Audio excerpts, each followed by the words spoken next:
राष्ट्रवादी आणि सर्व जागेवरती उमेदवार तयार झालेत का? सध्याची परिस्थिती काय आहे?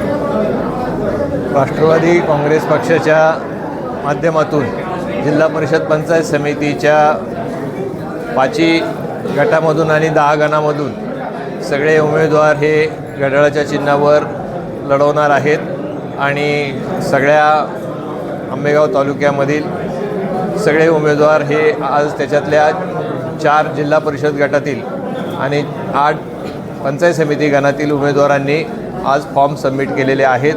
एक जो औपे वरचा जो गट आहे त्याच्यातले फॉर्म जे सबमिट आहेत ते उद्या करणार आहेत. हो, सगळी राष्ट्रवादी काँग्रेस पक्ष स्वबळावर संपूर्ण निवडणूक लढवणार आहे. महायुतीमध्ये भाजप पक्ष सोबत या तालुक्यामध्ये भाजप पक्ष सोबत राहील का तुमच्या? अजून त्याच्याबद्दलचा निर्णय झालेला नाही, परंतु आता आमची तरी जे ठरलेलं आहे ते राष्ट्रवादी काँग्रेस पक्ष सगळ्या ठिकाणी स्वबळावर निवडणूक लढवत आहे.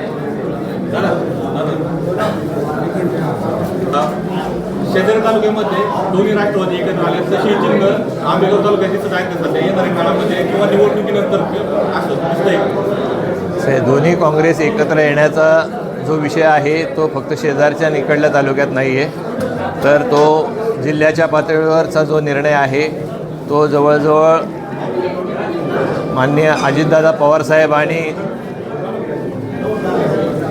शरदचंद्रजी पवारसाहेब यांच्या माध्यमातून तो झालेला आहे आणि त्याच्यातल्या जे काही बाकीच्या काही अडचणी आहेत त्या नजीकच्या काळात सुटून दोन्ही काँग्रेस पक्ष एकत्रच असणार आहेत हे चिन्ह सगळ्या महाराष्ट्राला दिसेल.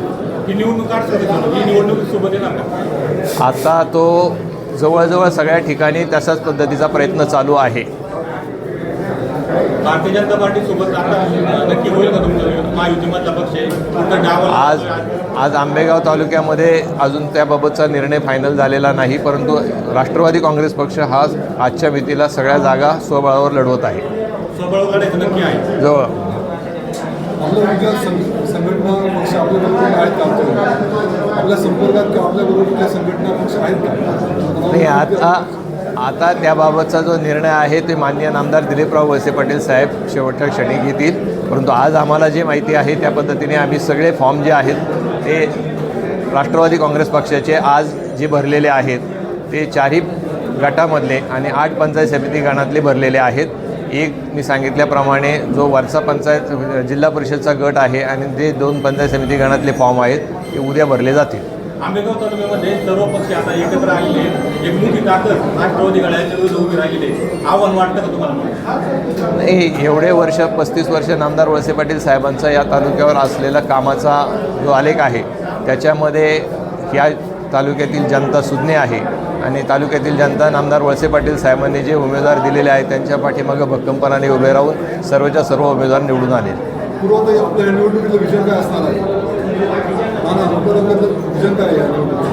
तुम्हाला सगळ्यांना माहिती आहे, आपल्याला प्रत्येक निवडणुकीचं विजन एकच असतं आणि ते विकासाचं विजन असतं. आपण ज्या सगळ्या निवडणुकीला आत्तापर्यंत सामोरं गेलेलो आहे हे विकासाचा अजेंडा घेऊनच गेलेलो आहे आणि आंबेगाव तालुक्यात गेल्या 35 वर्षामध्ये जो आहे नामदार वळसे पाटील साहेबांच्या माध्यमातून विकासाची गंगा अहोरात्र चालू राहिलेली आहे आणि तीच पुढच्या क्षणात पण चालू राहील.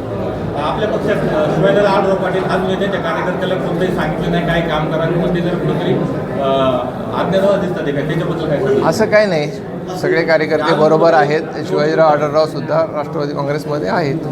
अजून कुठं दिसत नाही प्रचारामध्ये? नाही, ते सगळे आहेत. प्रचाराला सुरुवातच झाली नाही. आता काय साहेब दादा असतील किंवा साहेब असतील काय फॉर्म भरायला येत नाहीत. आम्ही सगळे कार्यकर्तेच येतो. ज्यावेळेस प्रचाराच्या सभा होतील त्यावेळेस येतील. आढळराव पाटील सोबत आहेत ना.